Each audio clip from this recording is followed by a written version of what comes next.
Good morning. তো সকাল হয়ে যাচ্ছে, দেখো আমাদের সেই দীঘা থেকে এসেছিলাম, সব এখন পড়ে আছে। এইগুলো আজকে কাজে হবে, মানে কাচবো এইগুলো এখন, তার জন্য সার্ফ আনতে হবে। তো আমার বরটা এখন ঘুমাচ্ছে, এখন ওঠার নাম নেই। তো আমি দেখি টুকটাক যে কাজগুলো আছে সেগুলো আগে করে নিই। তো এখন রান্না করব। এখানে এই যে আলু বানিয়ে নিয়েছি ছোট ছোট করে, আর এদিকে সয়াবিন নিয়েছি 1 প্যাকেট।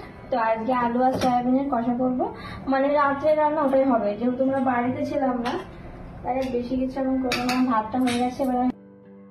তো আমাদের এখনো পাটানোড়া কেনা হয়নি আর মিক্সারও কেনা হয়নি, তার জন্য এখানেই এখন আপাতত এই হাফ করে বেঁধে নিই, কারণ এটাই হয় না অবশ্য পাটা, তো যা হয় হয়ে যায়। এবার আমার সয়াবিনটা জল ছেড়ে নিয়েছি, এবার রান্না বসাবো। আর এখানে দেখো হাফ বয়েল করে বেটে নিয়েছি, আর এখানে পেঁয়াজ বানিয়ে নিয়েছি, আর এদিকে যে আলুটা বানানো আছে। আমাদের লঙ্কাটাও ফুরিয়ে গেছে, কয়দিন বাড়িতে ছিলাম না, আজকে আমাদের শুকনো লঙ্কা দিয়ে আমাদের রান্নাটা করতে হবে।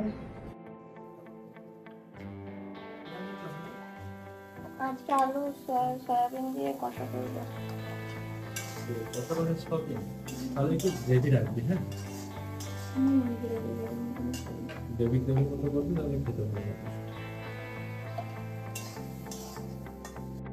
হয়তো কোনোদিন তুই চাইবি আমাকে, সেদিনও তুই অন্য কারো আমি আকাশে, তারার মতো জ্বলব না হয়ে জোনাকি, তবুও তো তোর মতো হয় দেব না ফাঁকি।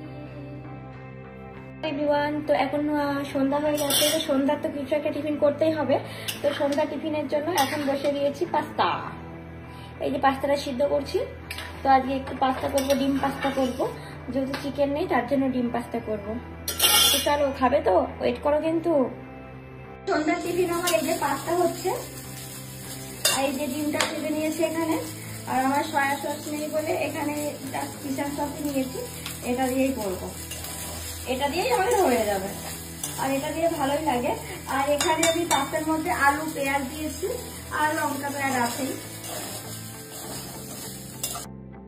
আমি যেখানেই যাই না কেন আমার না ডল কিনতে খুব ভালো লাগে, আর আমার পুতুল, সত্যি কথা আমার মনে হয় যদি আমার ঘরে চারিদিকে পুতুল ছড়ানো থাকে তাহলে খুব ভালো। আর এই ডল দুটোর মধ্যে তোমরাই বলো আমি কোন ডলটা নিয়েছি। ও হাত চেক করছে।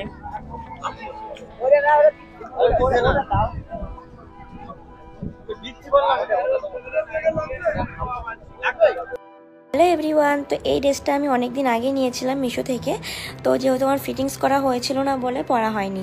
তো ড্রেসটা কেমন লাগছে অবশ্যই তোমরা কমেন্ট করে একটু জানিও। আমি সাগরের তীরে বসে শুধু দেখেছি তোমার আঁখি, তবু মনে হয়নি যে আমার সাগরকে